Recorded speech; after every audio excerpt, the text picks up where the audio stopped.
There's no obsessive compulsive gamer here today. I thought it was time to drop the act, if only for a little while. So today you get me, Joey. Nothing more, nothing less. I'm hoping that after today we know each other a little better. And more importantly, I hope you'll understand me a little better. And why I love gaming so much. Before we begin, I have to make you aware of two things. One, I want this video to not only serve as an analysis of why I love gaming so much, but also as an introduction to myself and my channel. Secondly, I really need to make it absolutely clear that this video is not some cry for attention, nor is it a veiled attempt to win your sympathy. Though, some of the things I will say might be upsetting. I say them only to illustrate just why I love acting, and, more appropriately for this video, why I love gaming so much, and why it has both consumed and completely changed my life. I hope that you can all understand. And can I just say how happy I am to meet all of you. Let's get on with the video.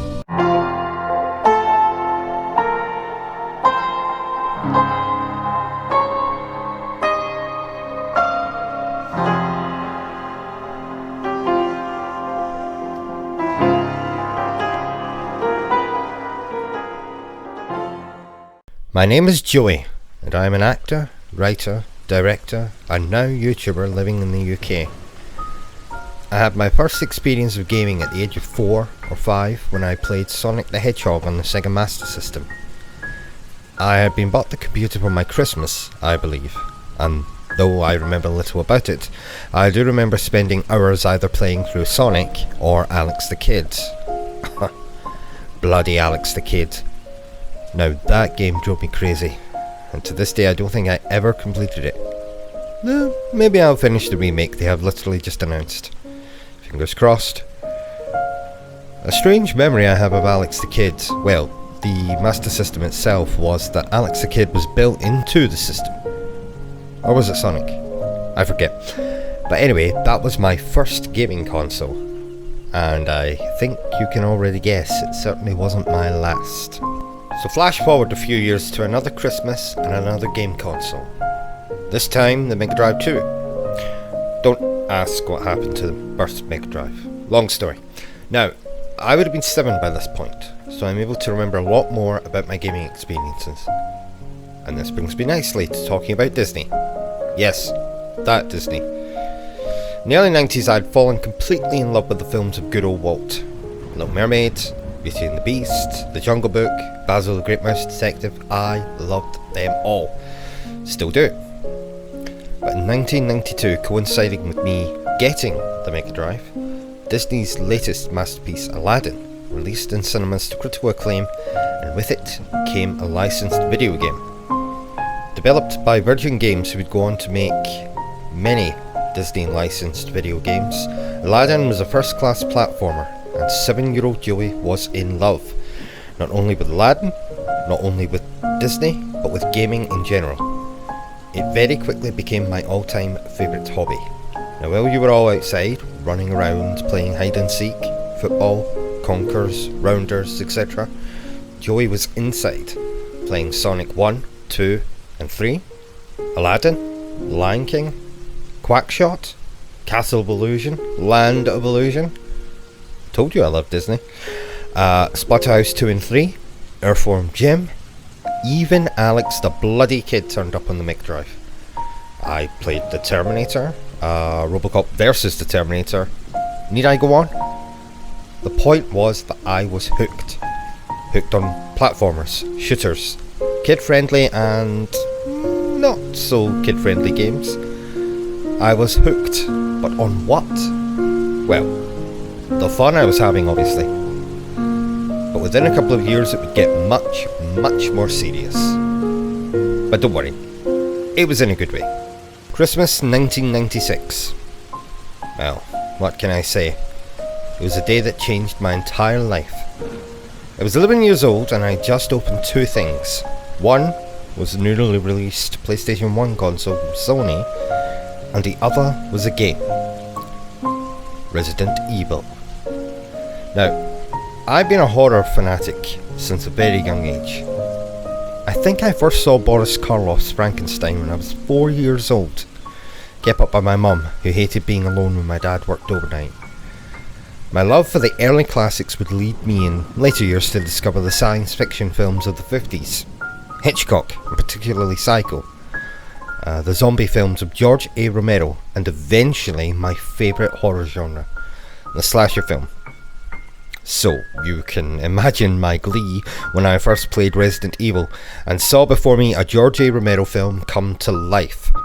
Not only that, but I was an active participant, leading rookie STARS agent Jill Valentine around the sinister Spencer mansion, exploring its dark corners and foreboding hallways, fighting off the undead in my stead.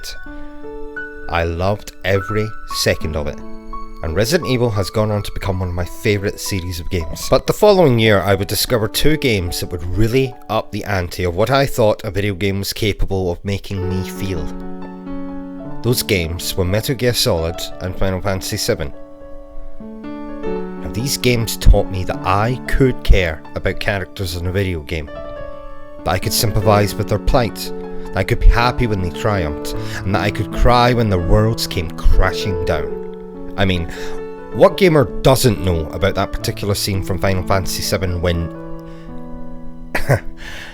I can't even say it, but I'm more than confident you know exactly what I'm referring to. Then what can I say about Hideo Kojima's Metal Gear Solid that hasn't already been said? Well, while some might argue that the cutscenes can be long-winded, trust me, they are, it was more intimate character moments that hooked me. Like Meryl looking into the mirror, questioning her place in the world with Harry Gregson Williams' sombre piano and strings in the background. Metal Gear, in its most simplest explanation, is a James Bond style tale of nuclear deterrence and counter-terrorism, but it is also a story about questioning our place in society, of living life how we want, and of our legacies. What do you want to pass on to future generations?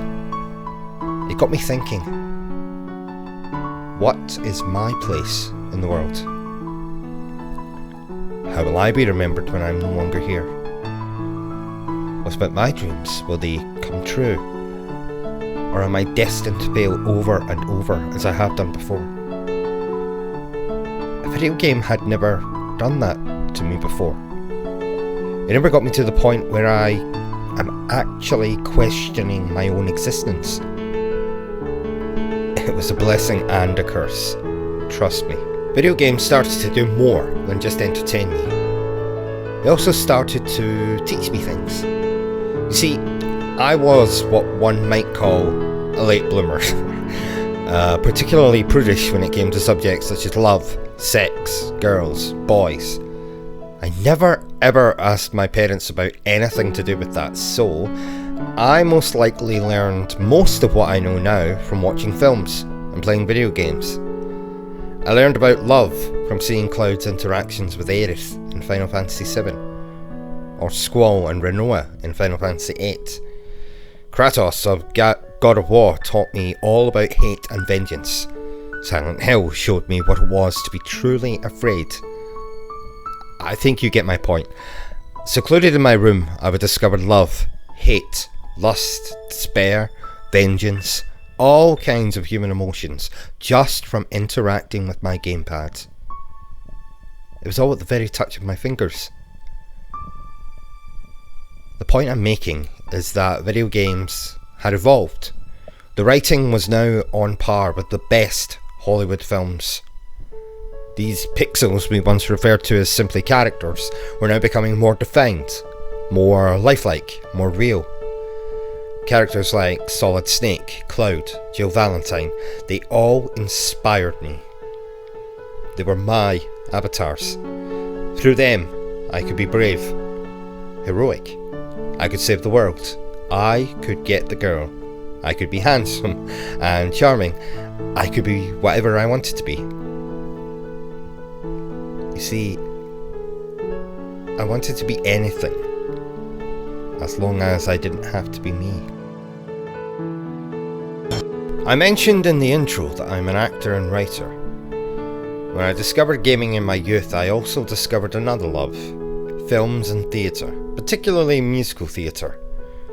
You might ask, well, what does this have to do with gaming? Well, they have more in common for me than you might think. I love acting. I love everything about it, be it applying the makeup, to putting on the costume, to the performing itself. But what I love most of all is simply being someone else, if only for a little while. Over the years I've played everything, from lieutenants to demented madmen, from villains to accident-prone detectives. I played tragic, deformed, straight, gay, wicked, insane, but what I have gravitated towards more than any other type of role is comedic roles. Now, comedy is something I like to think I have a knack for. It's something I openly admit to being actually good at, which is rare for me, believe me. I love making people laugh. I love playing the fool. I love the voices and the jokes, but it's never me being funny. Sure, it might look a lot like me. He might have a similar haircut or walk with that same odd step, but it's not me. It's never been me. Not the real me. Comedy, like so much in my life, is a guard, a defense mechanism, a way to keep people at bay, to keep them from seeing what's inside. You see, inside, I'm a scared child. A man consumed with anxiety and depression. A man who has to lift himself up each and every day for fear that one day I'll just fall down and never get back up. I've had massive highs and crashing lows. There's been days I couldn't wait to wake up just to go and rehearse or play that new game. But then, there's been days I just simply did not want to wake up. But through all of that has been my partner. Well, I say partner, but she's so much more than that. My gaming, my writing, and my shows. Now, if just one of those things was to fall, well, I don't really like thinking about that. Where was I? Oh yes, acting. So what does acting and gaming have in common? Well, it's simple really. It's all about me being someone else. You see, I have a love-hate relationship with myself. It's something that started when I was very young. I always wanted to be different. Be it wearing different clothes, styling my hair differently to other kids, to even changing my speaking voice. I know. But no matter what I did, I always disappointed myself. Whenever something would go wrong in my life, it was always my own fault. I was to blame. And then when anything would go well, I would call it luck. Something I didn't personally contribute to. So, I have always been my own worst enemy. And when I didn't like being me, I just start writing. Or pick up my gamepad, and I could be someone else at a moment's notice. I could hide inside one of my own plays, or in Green Hill Zone with Sonic, or in Midgar with the gang from Final Fantasy VII. Now, that all sounds horrible, but just think about it. When you're watching a great film at the cinema, at your parents' or at home, don't you imagine what it must be like to be there in that world? Now, I'm sure some of you do. It's escapism. Sometimes it's nice to leave the world behind, if only for a little while. The real world. You know, for as long as I can remember, I've had this, let's call it a compulsion, to lock myself away from the outside world.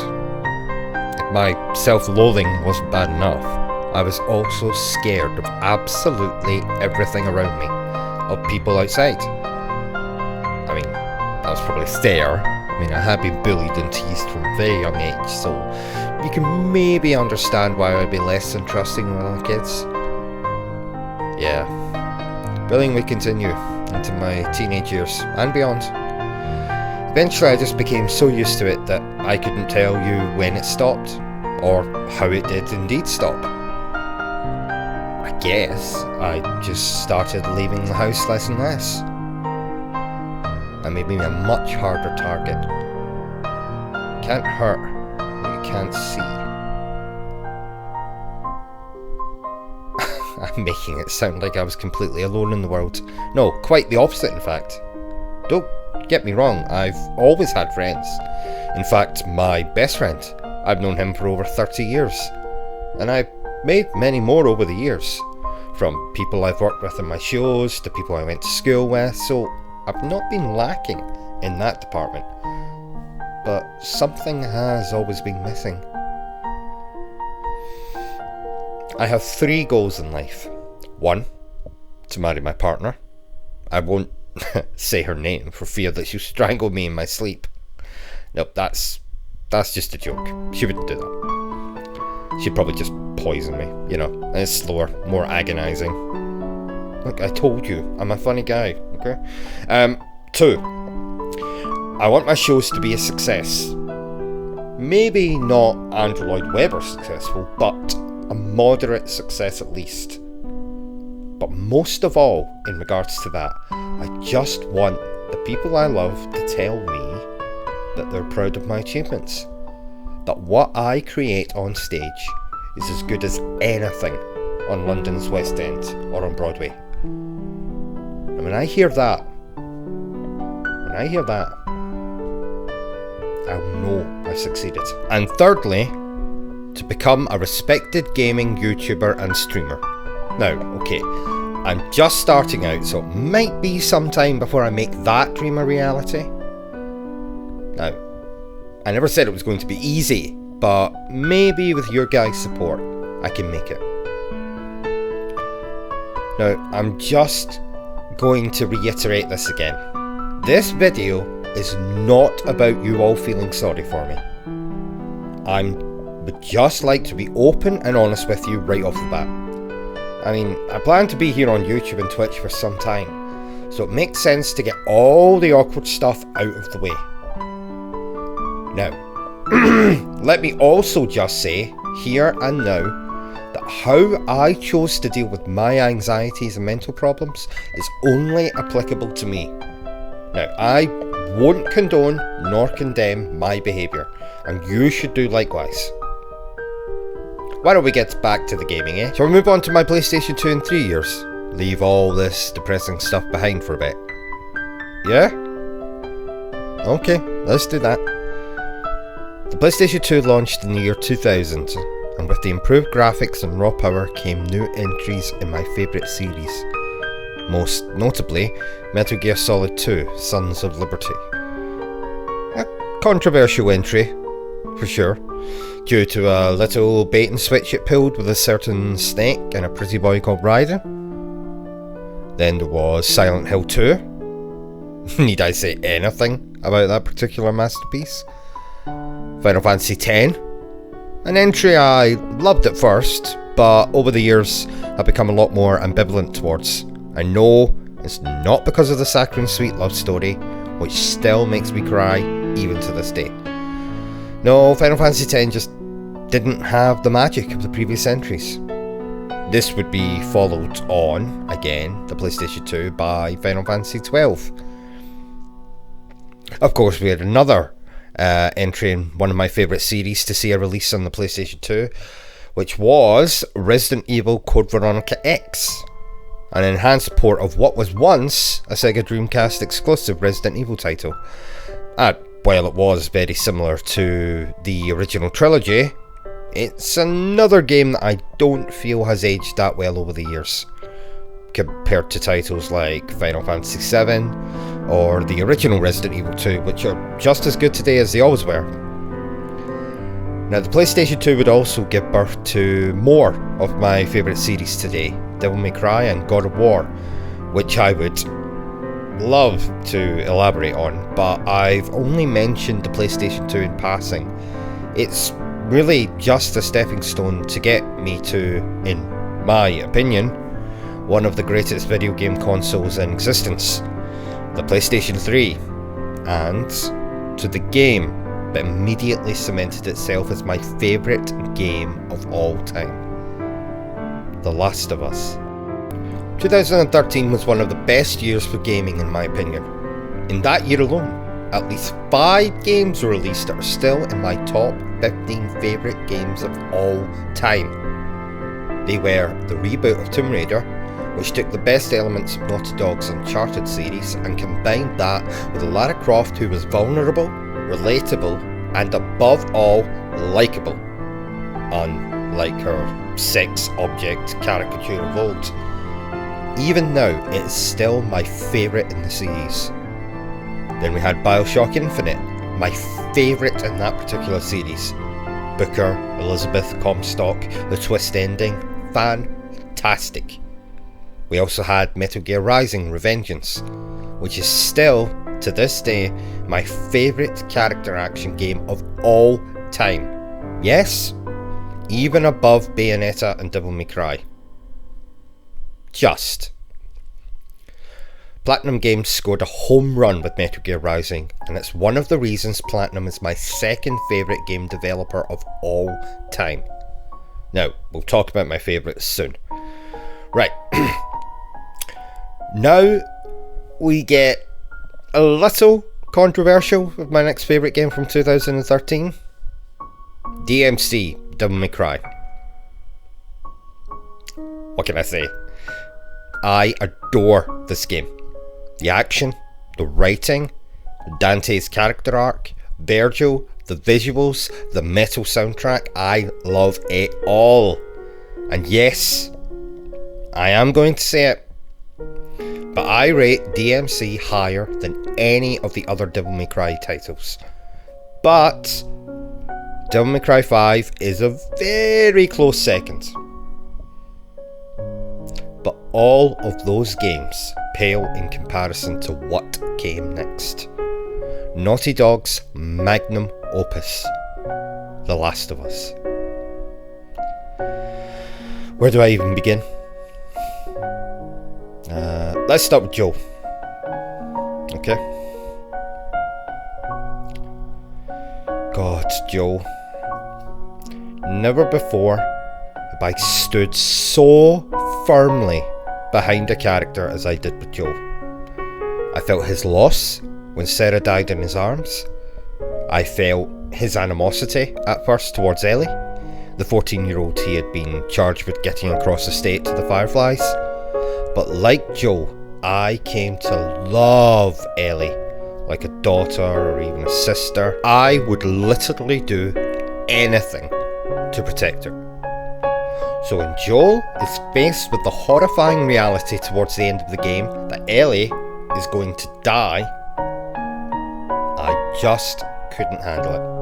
And like Joel, I just wanted to have Ellie back at my side. So when he goes on the rampage, I was with him.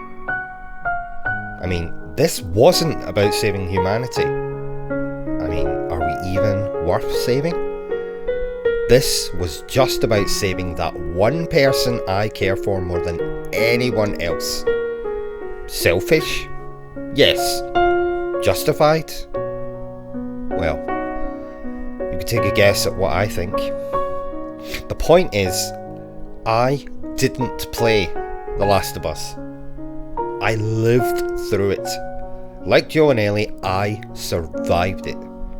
No game before or since made me connect with story or character the way The Last of Us did. That's why I have played it so many times since. That's why I still cry at all the same parts, and that's why it is my favourite game of all time. Now, as of this recording, The Last of Us Part 2 releases in just over a week, and I'm both excited and terrified at what lies ahead. But I know that it will be an experience that I will never forget. Just like its predecessor, and just like so many of Naughty Dog's titles, they're my favourite game developer, and Uncharted 4 sits at number 2 on my favourite games of all time. Now, you can agree or disagree. Nothing will change how I feel. And that's a sentiment I use for a lot of things in my life, be it games, films, clothes, etc. Now, you might not agree with it. You might want to tease or torment me because I personally loved The Order 1886. Or that I absolutely cannot stand Fallout 4 or Skyrim. Hell, you might even agree with me. But the important thing is, we are all individuals with our own struggles, thoughts and feelings. Never, ever belittle someone because you don't agree with them. You have absolutely no idea what that can do to a person. I should know. And I bet lots of you do too. Wow, it got serious there again, didn't it? Let me just give a shout out to some of the most outstanding games, for me, that have released since 2013. God of War, Arkham Knight, Final Fantasy 15, Marvel's Spider-Man, Until Dawn, Metal Gear Solid 5 The Phantom Pain, the Resident Evil 2 remake, Persona 5, Star Wars Jedi Fallen Order, and the most recent addition to my favourite games of all time. Not only, again, for me, the best remake of all time, but a rather appropriate game to close this little video out on. The Final Fantasy VII Remake. Now, this is still a relatively new game, so no spoilers here. I'll just say, wow. The writing, characters, subtle changes they made to the established canon, the music, wow, the freaking music is fantastic. My obsession with gaming started properly in the 90s with the PlayStation 1 and Final Fantasy 7, and here we are in 2020, still on the PlayStation, and the remake to one of the greatest games ever made. A game that even today still gives me chills, makes me laugh, and yes, makes me cry each and every single time I play it. Do I think the remake is better? Well, no comment. We've had enough controversial statements here today. So, what was the point of all of this?